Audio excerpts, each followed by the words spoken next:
Hey, this is Finneas. I'm about to play Open Up with Urban Outfitters. Welcome to Open Up. This is like Travis Scott, like, Sicko Mo.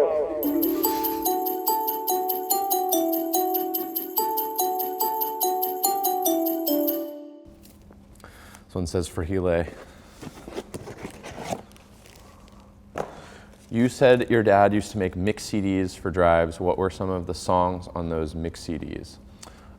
Soul Sloshing by Venus Hum.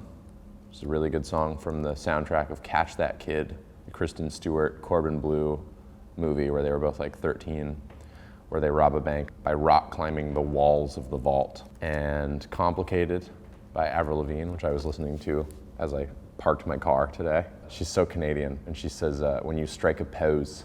When you strike a pose. I remember being like, fuck yeah, that rocks.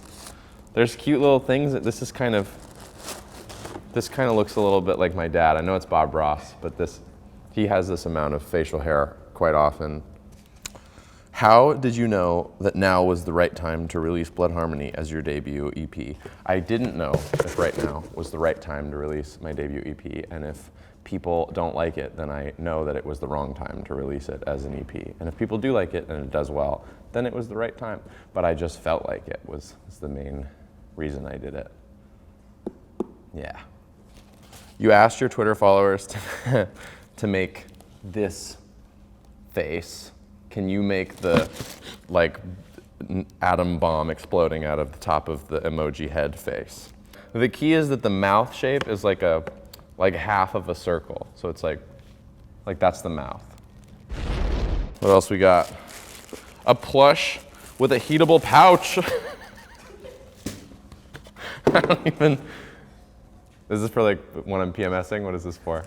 My mom's always like hurting her back and stuff and always has like heating pads. You've just solved one of my Christmas gifts for my mom. This is my stocking stuffer for my mom.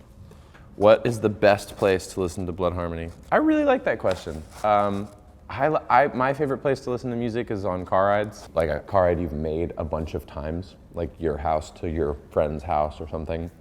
Because I feel like those are the car rides where you're not like worried about where you're going. But yeah, I think just like on a car ride, probably at like sunset, that would be like, that's a pretty like Urban Outfitters answer for you. What are the first lyrics you can remember really resonating with you? Ooh, that's a cool line. There's a song by Avril Lavigne called I'm With You that just like, I don't know, like angsty 6-year-old me was just like, won't somebody come try to find me, you know?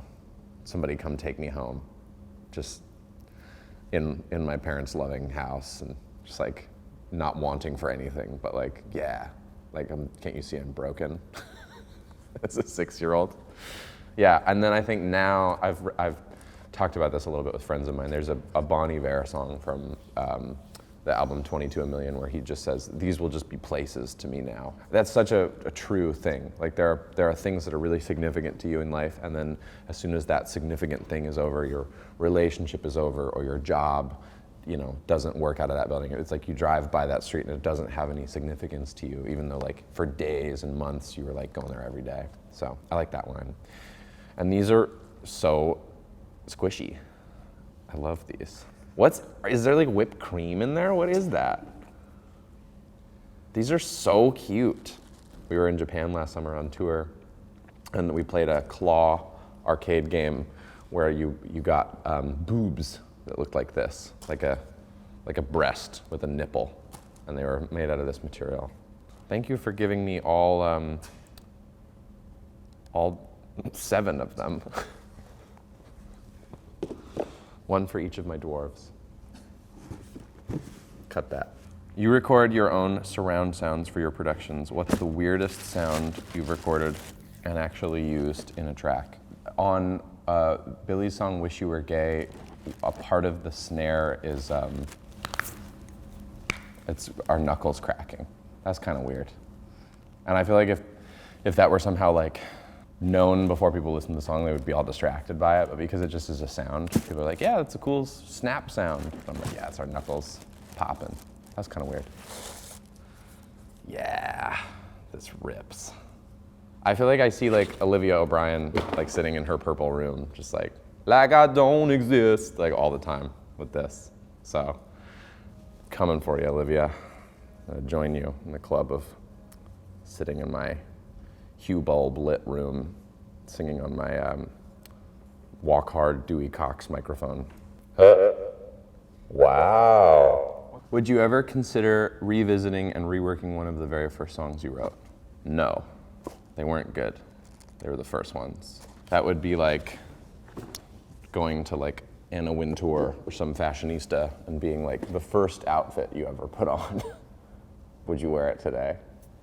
Like, part of the joy of evolution is like getting better at things, so I don't think so. What is true though is like sometimes musically, like you play like a really simple pattern at the beginning of like writing songs, and it's kind of like a no-brainer, and then as you get more of an understanding for music theory, like you kind of overcomplicate things. So I do try to always go back to like a simpler mindset to write melodies and chord structures, because the simpler, the more memorable and the more iconic, I think. I mean, I think, you know, just to reference like Bad Guy, like, and it's like stuck in your head instantly. So I think there's like a lot of value and stuff like that. Thanks so much for hanging out with me and watching me try to start my YouTube career in unboxing materials. And you can listen to my EP Blood Harmony out now, which I'm really excited about. I hope you like it.